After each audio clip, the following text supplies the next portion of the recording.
আসসালামু আলাইকুম, সবাই কেমন আছেন? আশা করছি সবাই ভালো আছেন। আমরাও আল্লাহর রহমতে ভালো আছি। মিনারা সিদ্দিকী ব্লগে আপনাদের সবাইকে স্বাগতম জানিয়ে আজকের ভিডিওটা শুরু করলাম। বাহিরে একটু বৃষ্টি হয়েছিল, এখন আবার রোদ উঠেছে। আর জুনাইদের বাবা এখন ভাত খেয়ে নেবে, আর আমি মহারানী মা আমরা সবাই এখন পরোটা চা খাবো। আসলে এটা সকালের নাস্তা না দুপুরের নাস্তা বলতে পারি না, এখন একটার বেশি বেজে গেছে, আর এখন আমরা সকালের নাস্তা খাবো। আর সে ভাত খেয়ে তারপরে গোডাউনে চলে যাবে। আর ভিডিওটা দেখতে দেখতে এই পর্যন্ত যারা আসছেন প্লিজ একটি লাইক দিয়ে দেন। আপনাদের একটি লাইকই পারে আমার ভিডিওটা সবার কাছে পৌঁছাতে, তাই প্রতিদিন লাইক চেয়ে নেই আপনাদের কাছে। আর এখন আমি তো পরোটা দিয়ে চা খেয়ে নিব। আমার মহারানী মা সবাই মিলে এখন একসাথে নাস্তা খাইতেছি, আর আমার হাজব্যান্ড ভাত খাইতেছে। আর বাহিরে আবার বৃষ্টি নেমে গেছে। জুনাইদের বাবা গোডাউনে যাইতে পারে নাই, তার আগেই আবার বৃষ্টি নেমে গেছে। কখনো মেঘ, কখনো রোদ, কখনো বৃষ্টি, এভাবেই চলতেছে। আর বাহিরে অনেক শ্যাওলা পড়ে গেছে, তারপরে কি আর করার, পরিষ্কার করে নিব। আর নিশির মাপা সিম দিছিল, এখানে সবজি রাখছি, ডাল এগুলো কেটে নিছি। 4-5 রকমের সবজি দিয়ে নিরামিষ রান্না করব। আর এই তো চুলায় এখন কড়াই বসাই দিছি, পেঁয়াজ ভাজা হইতেছে। নিশির মাপা আমাকে অনেকগুলো ফ্রোজেন করা সিম গিফট করছে, সেগুলি আজকে আমি রান্না করব। এখন মশলা সব রকমের দিয়ে এটা কষিয়ে নিব ভালো করে। আর এদিকে আমার ডাল বাগার দেওয়া হয়ে গেছে, মশলা কষানো হয়েছে, এখন আমি সবজিগুলো দিয়ে দিব। এগুলো সিদ্ধ হইলে তারপরে আমি ফ্রোজেন করা সিম যেগুলো ছিল ওগুলো সব দিয়ে দিব। এগুলো আজকে পোড়া পোড়া করব, করে তারপরে রান্না করব। এখানে মাছে নুন হলুদ মেখে রাখছি। আর এই তো তরকারি কষানো হইতেছে, একটু লাড়া দিয়ে দিলাম। তারপরে এই তো এখন সিমগুলো এখানে রেখে দিছি, আর কড়াইয়ের ভিতরে তেল দিয়ে এখন মাছগুলো সব একে একে দিয়ে দিলাম। মাছ ভাজি করব, আর তরকারি কষানো হয়ে গেছে, এখন লাড়া দিয়ে দিব। তারপরে অল্প একটু জলের পানি দিয়ে দিব, যেহেতু এটা পোড়া পোড়া করবো তাই বেশি পানি দিব না। আর এখানে মাছ টমেটো কিছুই অ্যাড করব না, শুধু এভাবেই রান্না করব। আর আমি এখন থালা বাসনগুলো সব একে একে ধুয়ে নিব। চা খাইছি, তারপর জুনাইদের বাবা ভাত খাইছে, সব নষ্ট হয়েছে। এখন ভাবলাম মহারানী যেহেতু ঘর দুয়ার গুছাইতেছে, আমি এখানে এগুলো ধুয়ে নেই। ভিডিওটা ভালো লাগলে লাইক কমেন্ট শেয়ার করে আমার চ্যানেলটাকে সাবস্ক্রাইব করে আমার পাশে থাকবেন।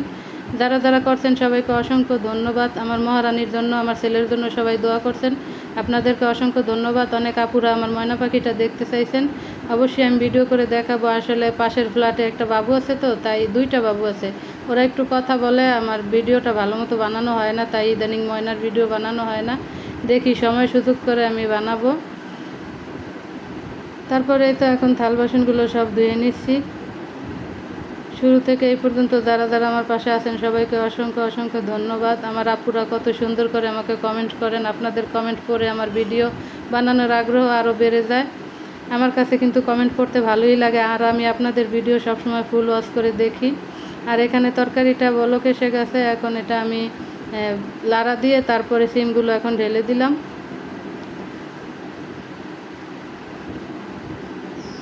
এটা এখন আবার ঢাকনা দিয়ে ঢেকে রাখবো, একেবারে সিদ্ধ হয়ে পোড়া পোড়া হয়ে যাবে, তারপর এগুলো নামিয়ে ফেলবো। আর পাশের মাছগুলো এখন ভাজা হয়েছে, উল্টিয়ে দিব। এটা আমি কম ঘেঁষে তারপরে কম আগুনে আর কি ভাজছি, বেশি মুসমুসা হবে। আর চুলার গ্যাস বাড়াই দিলে দেখা যায় পুরা পুরা হয়ে যেত, ভিতরটা বেশি একটা হইতো না। আর এদিকে আমার মহারানী রুম দোনোটা গুছানো হয়ে গেছে, সে এগুলো মুছে ফেলাইছে,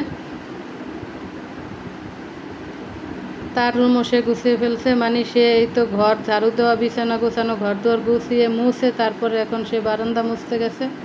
সে এই কাজগুলো করে তারপরে গোসল করে নামাজ কালাম পড়বে। আমরা সবাই এখন একসাথে কাজ করি, তাই সহজ হয়ে যায় কাজ করাটা। আর এই তো এখন তরকারিটা হয়ে গেছে, মাছ ভাজা হয়েছে। নামাজ কালাম সেরে এসে এখন খেতে বসলাম। আলহামদুলিল্লাহ অনেক অনেক মজা হয়েছিল। আসলে মাঝে মধ্যে নিরামিষ রান্না করে খাইলে আমার কাছে মজা লাগে। আর আমার বড় বোন তরকারি পাঠাইছে, গরুর মাংসের তরকারি জমে গেছে, সেটা আর খাওয়া হয়নি। আর এ তো সন্ধ্যাবেলা নাস্তা নিয়ে বসলাম, চিতই পিঠা, 2 রকমের ভর্তা। ঈশানবাবু আসছে, ঈশানবাবু গ্রামে চলে যাবে, তাই আমার সাথে দেখা করতে আসছে। আর তাই সে নতুন এক জোড়া জুতা কিনছে, সেটা দেখানোর জন্য আসছে। তারপরে এই তো সবাই মিলে একসাথে পিঠা খেলাম। আর এই ভর্তাগুলো এত মজা হয়, এই আপাটা অনেক সুন্দর করে ভর্তা বানায়।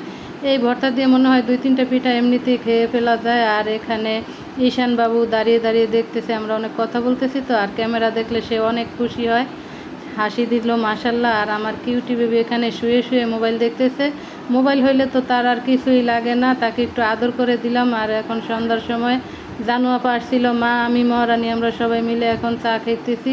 চা খাইতে খাইতে বিদায় নিয়ে নিলাম। আজকের ভিডিও এইটুকুই। সবাই ভালো থাকবেন, সুস্থ থাকবেন, আল্লাহ হাফেজ।